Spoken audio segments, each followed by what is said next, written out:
Hi, welcome to Muzzle First. So this is a VI response to Magnum.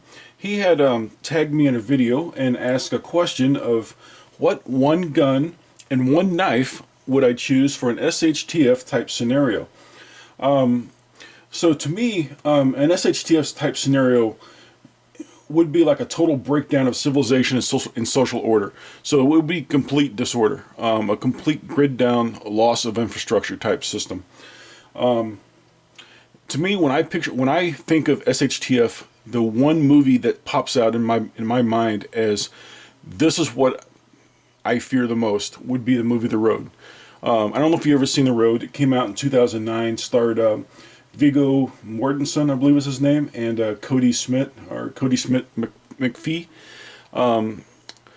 If you haven't seen it, it's very much worth watching. It's kind of an uneasy movie to watch, but it's very much worth watching, especially if you are preparing for a complete grid down type situation, because it does present a scenario where humanity is at the brink of extinction, and it is a scenario that is realistic. It actually could happen. So that was my that's my type of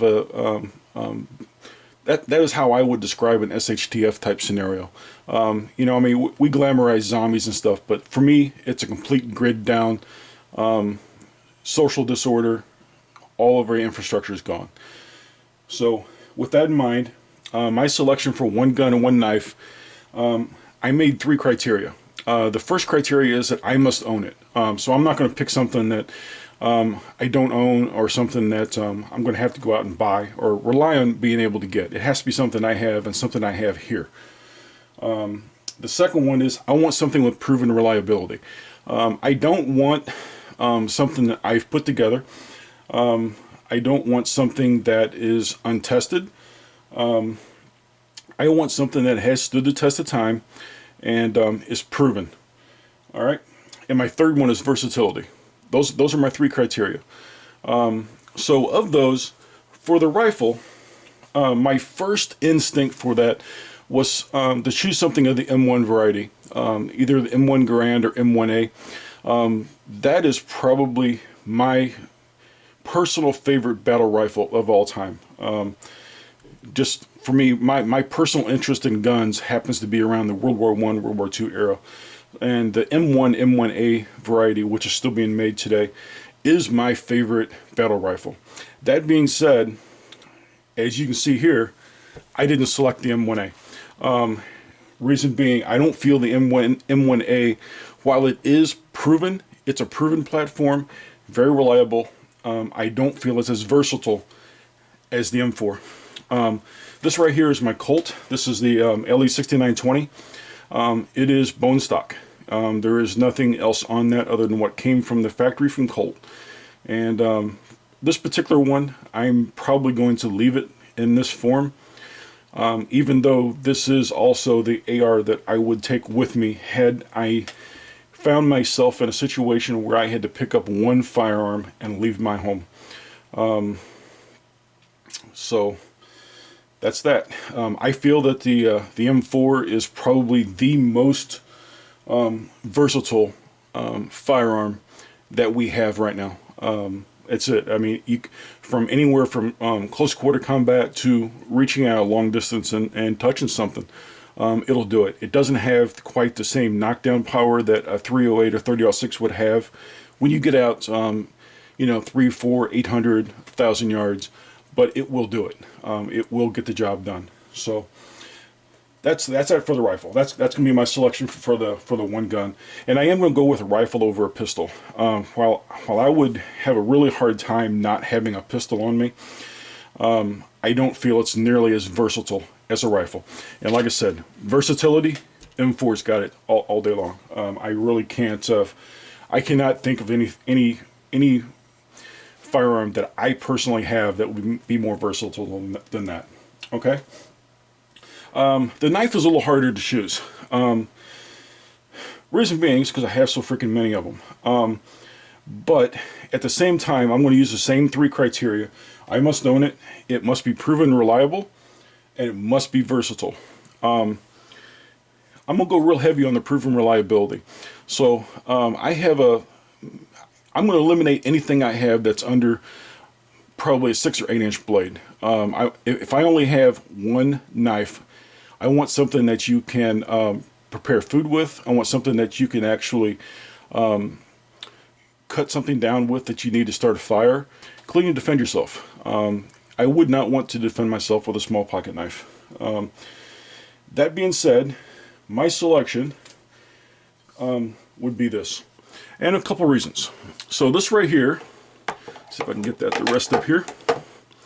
That right there is a Type 30 bayonet that is typically found on the Arisaka Model 38 and Type 99 rifles. The Type 38 and Type 99 rifles.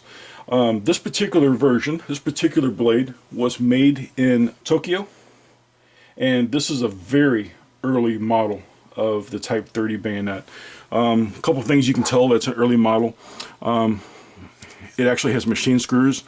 The actual shape of the bird's beak here, the shape of the grip, that's an early design. So this right here, Japan used this same version of their bayonet with some different designs as far as the grip and stuff. They've used it in 4 wars. All right, so Japan used this in the Russo-Japanese War of 1904, World War I, of course. I think everybody's familiar with that one in 1914. They also used it in the Second Sino-Japanese War of 1937. That was where they basically took on China. They used it in World War II in 1939. This particular bayonet is not your ordinary Arisaka Type 30 bayonet. This bayonet was actually in U.S. military custody, and this bayonet was actually redone along with the Arisakas and sent to Korea to be used by the ROK Army sometime in the 50s.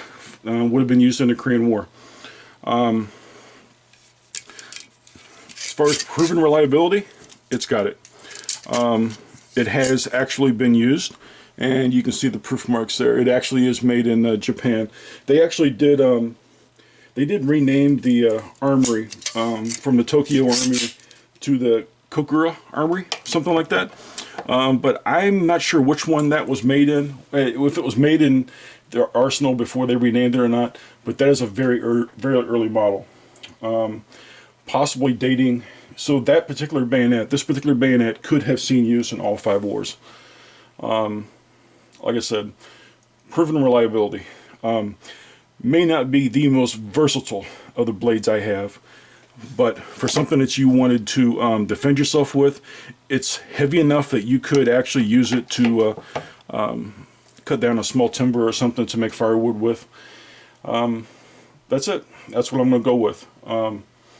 I'm going to tag 3 other people on this. And first person I'm going to tag is Dirt Road. I've been watching Dirt Road's videos for some time now, and long before I even subscribed to his channel. And he's putting out some really interesting stuff. Kind of jealous. He has his own range in his backyard. I don't have that. Wish I did, but he does some pretty interesting stuff, including blowing up pumpkins, which I always enjoy. I just can't get enough of that. Dirt Road, if you're watching, blow up another pumpkin for me, all right? The second person I'm going to tag is a channel that's actually smaller than mine. It goes by CS Reloading Bench. If you're into reloading at all, he has some really good informational videos on reloading. He doesn't just fly through it and cover the hot spots and give you a 2-minute video where you're still left wondering what the heck you're supposed to do with all this stuff. He does actually go through step by step and shows you details on what he does. So that's the second person I'm going to tag. The third person I'm going to tag is Saviors of the Republic. He has a very new channel, but so far what he has out there, I like. So I'm going to tag those 3 people. Okay, this has been Muzzle First. If you have any questions, you can send me an email at muzzlefirst@gmail.com. Visit my website, www.muzzlefirst.com. Thank you, and you have a good day.